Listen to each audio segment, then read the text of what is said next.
Baik, Assalamualaikum warahmatullahi wabarakatuh. Mahasiswa Setia Banten semua, ya. Baik, hari ini kita coba lanjutkan perkuliahan kita teori organisasi, ya, dengan materi desain dan struktur organisasi. Baik, kita mulai di sini bahwa ini ada contoh struktur organisasi yang merupakan kerangka formal di mana terdapat pembagian, ada pengelompokan, dan pengkoordinasian tugas pekerjaan. Ya. Sehingga tujuan organisasi itu adalah pertama adalah membagi pekerjaan menjadi tugas suatu departemen yang secara spesifik. Berikutnya adalah membebankan tugas dan tanggung jawab yang berhubungan dengan tugas individual. Berikutnya adalah koordinasi tugas organisasi yang berbeda. Keempat adalah mengelompokkan pekerjaan dalam satu unit. Ya. Kelima adalah membangun hubungan antara individual, kelompok, dan departemen. Keenam adalah membangun garis wewenang formal. Ya. Ketujuh adalah alokasi sumber daya organisasi. Jadi jelas ya ketika kita bikin struktur organisasi, tujuannya ya seperti ini. Ya. Berikutnya adalah dalam mendesain organisasi ada 4 keputusan dasar yang perlu diambil. Pertama, bahwa keputusan mencakup pembagian pekerjaan. Ada pembagian pekerjaan di sana, lalu adanya pendelegasian wewenang. Berikutnya adalah pengelompokan tugas, ada tugas-tugas masuk ke dalam departementalisasi. Lalu berikutnya adalah rentang kendali, ya. Dia seorang pimpinan bisa mengendalikan berapa staf yang ada di bawah dia, gitu. Nah, ini adalah struktur organisasi menurut Mintzberg, ya. Jadi Mintzberg ini membagi menjadi ada 5 komponen, ya. Pertama ada yang namanya strategic impact, ya. Strategic impact ini berfungsi sebagai koordinator keseluruhan aktivitas organisasi. Jadi dalam organisasi pasti ada pemilik atau misalnya di sana sebagai direktur utamanya lah, ya. Direktur utama dia memiliki visi atau strategi apa yang akan dilakukan. Lalu di berikutnya adalah ada namanya operating core, ya. Operating core ya bertugas untuk melakukan pekerjaan pokok dari organisasi. Jadi posisinya ada di sini operating core. Jadi orang yang bekerja secara operasional masuk ke operating core, ya. Namun demikian ketika semua dikerjakan oleh orang-orang itu secara operasional, dia harus ada namanya middle line, ya, menjembatani strategi IPEC ini dengan operating core, ya. Jadi ada saatnya di sini ada manajernya lah, orang yang bisa memahami apa yang diinginkan oleh direktur itu untuk bisa dilanjutkan diteruskan ke operating core, ya. Berikutnya ada di sini ada technostructure, ya, yang berfungsi sebagai analis atau penyusun standar dalam suatu perusahaan. Nggak bisa kita hanya bicara datang masuk pekerjaan apa adanya gitu, tapi ada beberapa standar hal-hal yang harus dipenuhi dalam sebuah organisasi. Maka ini adalah structure ini di sana fungsinya, yang membuat standar-standar, aturan-aturan untuk mengatur keberlanjutan organisasi. Berikutnya di sana ada support staff, ya, berfungsi sebagai mendukung kehidupan organisasi. Jadi organisasi itu juga perlu ada yang mendukungnya, artinya ada yang melayani. Yang melayani contohnya bagaimana dia melakukan pelatihan, ada kesehatannya, segala macamnya itu ada di support staff, ya. Berikutnya adalah ini contoh dari sebuah struktur organisasi, ya. Kalau kita lihat di sini ada A di sini sebagai orang yang diberi tugas strategi efek ini, contohnya direktur utamanya, misalnya direkturnya, ya. Direktur ini nanti memberikan wewenang kedua ini. Ini adalah manajernya seandainya, lalu di sini ada operating core-nya, staf-staf yang bekerja atau kapal bagian yang bekerjanya di sana. Lalu untuk bekerja semua di sini ada D ini unit pendukung tadi, technostructure itu dan staff support ya. Di sini ya. Berikutnya adalah desain organisasi. Desain organisasinya penyusunan dan pengubahan struktur organisasi di mana proses itu melibatkan 6 komponen ya. Ada work specialization ya, ada orang yang bekerja secara khusus punya spesialisasi pekerjaan. Lalu ada departementalisasi ya. Lalu ada chain of command atau rantai komando ya, nanti kita jelaskan.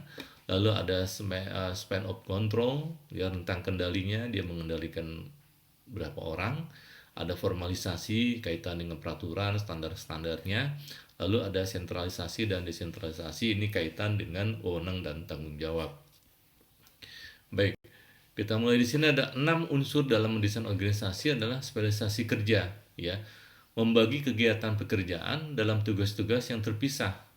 Hal ini disebut juga dengan pembagian kerja. Jadi tadi spesialisasi kerja itu ya. Lalu ada departementalisasi, dasar yang digunakan untuk mengelompokkan pekerjaan dalam suatu grup atau suatu kelompok.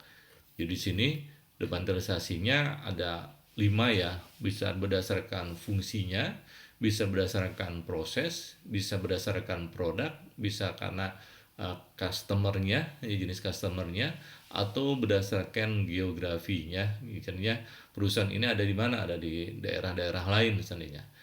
Jadi di sini, nah ini adalah gambarnya secara struktur seperti ini. Yang jelas bahwa dengan fungsional ini efisiensi ya, dengan cara menerapkan bersama spesialisasi ya, dan orang dengan keahlian ya, pengetahuan dia makin bertambah di sananya.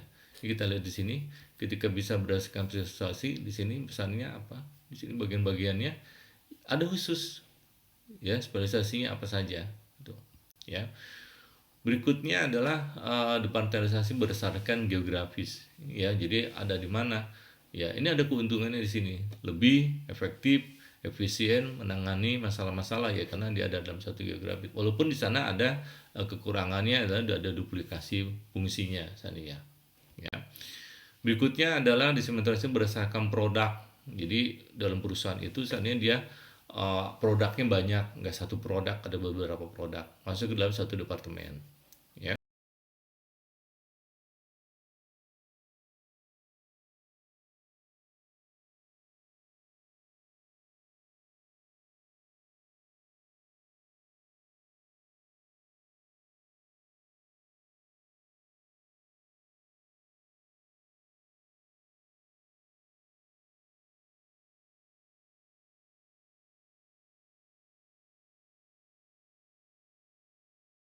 Ya.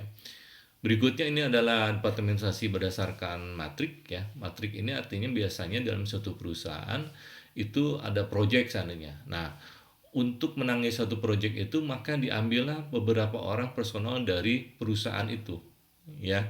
Jadi seandainya dia di sini proyeknya buatan apa gitu ya. Maka ketika itu maka di sana dia butuh bagian keuangan, butuh bagian pemasaran, atau butuh personalia di sana, maka diambil beberapa orang itu, diambil untuk melakukan suatu proyek bersama ya. Namun ketika proyek itu sudah selesai, maka orang itu kembali ke departemen masing-masing. Ini disebut dengan matrik ya. Lalu berikutnya di sini ada rantai komando ya, rantai komando. Di sini melihat bahwa hierarki wewenang yang tidak terputus, yang membentang dari tingkat atas sampai kegiatan yang ada di bawah. Jadi kita melihat bahwa pasti dalam organisasi ada rantai komandonya ya. Jadi satu pimpinan dia beberapa anak buah seandainya, dan anak buah juga hanya memiliki satu pimpinan ya. Jadi rantai komando cuma satu ya. Di sini 3 konsep yang harus dipahami dalam rantai komando. Ada pertama, ada wewenang tanggung jawab pasti bicaranya. Lalu ada kesatuan komando. Jadi seorang atasan nggak bisa hanya nyuruh-nyuruh bidang lain, anak buah lain nggak boleh. Dia hanya bisa memerintahkan satu pekerjaan hanya pada departemen itu sendiri ya. Lalu ada rentang kendali ya, jumlah karyawan yang dapat dikelola oleh seorang manajer secara efektif dan efisien ya.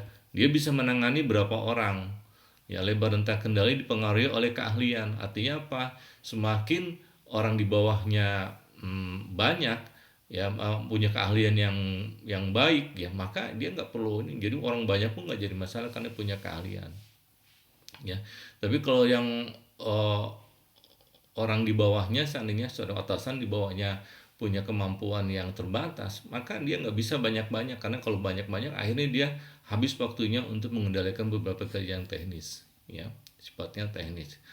Karakteristik ini daripada kerja ya, karakter dari pekerjaannya sendiri ya, kesamaan tugas dan kompleksitas tugasnya. Jadi pekerjaan yang rumit yang nggak bisa orangnya banyak gitu ya, jadi harus beberapa orang saja. Ini kita ambil contoh di sini. Ya, di sini ada contoh membandingkan rentang kendali. Ini contohnya di sini ada karyawannya 4.000 ya, sama ya. Tapi ada yang membagi ya, membagi di sini ada tingkatan organisasinya, ini levelnya level 1 2 3 sampai seterusnya. Sampai level 6 ya. Tapi di sini ada cuma sampai level 5 gitu loh. Artinya kita melihat bahwa eh, tingkat pekerjaan itu, perusahaan yang banyak itu bisa aja disesuaikan dengan keahliannya ya.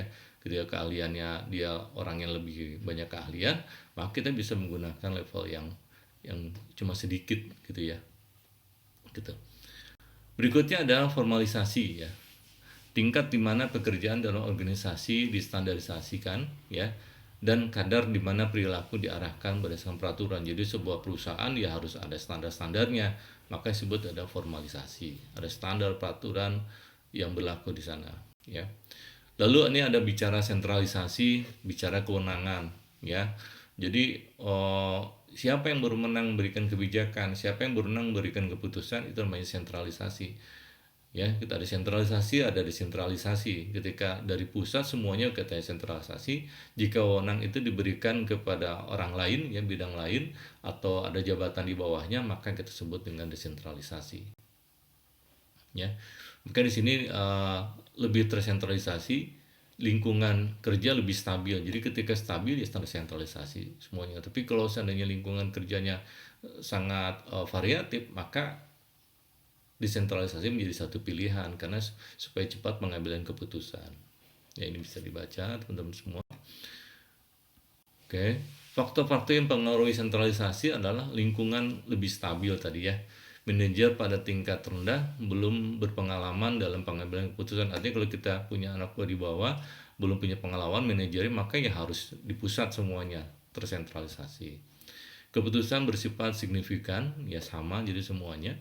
Perusahaan yang terlalu besar ya, organisasi menghadapi krisis atau risiko. Ketika krisis risiko nggak bisa diambil menggunakan desentralisasi, justru harus menggunakan sentralisasi, sehingga dia tidak mengambil keputusan masing-masing ya. Begitu penerapan sistem sentralisasi. Contohnya ini beberapa perusahaan yang menggunakan pola sentralisasi, contohnya Honda Motor Company, Burger King, semuanya. Jadi dia ada resep-resep khusus yang semuanya harus dari tersentral semuanya, sehingga standar sama ya. Desain organisasi yang umum, desain organisasi tradisional. Di sini ada simple. Kalau kita membuat struktur organisasi ya simple ya. Ketika kita baru membuka usaha baru ya menggunakan struktur yang simple aja gitu ya. Kenapa ya? Ya masih baru, karena masih baru jadi kita menggunakan yang enggak berlebihan. Lalu fungsional, departemen berdasarkan fungsi masing-masing. Artinya ketika perusahaan mulai besar, ada bagian orang mengelola keuangan sendiri, ada yang berdasarkan mengelola pemasaran segala, maka masuknya mulai ke fungsional ya. Lalu makin besar lagi, maka ada divisi-divisi yang dibuat ya, struktur organisasi. Jadi strukturnya mulainya biasanya dari yang paling sederhana, menggunakan fungsionalnya, lalu baru mulai ke makin besar kita menggunakan struktur divisional ya. Kekuatan dan kelemahan desain organisasi ya, simple, cepat, fleksibel, akuntabilitasnya jelas ya. Kelemahannya karena bertumpu pada satu orang, ada kelemahannya semuanya karena desain pimpinannya hanya satu, maka bertumpu pada dia gitu loh ya.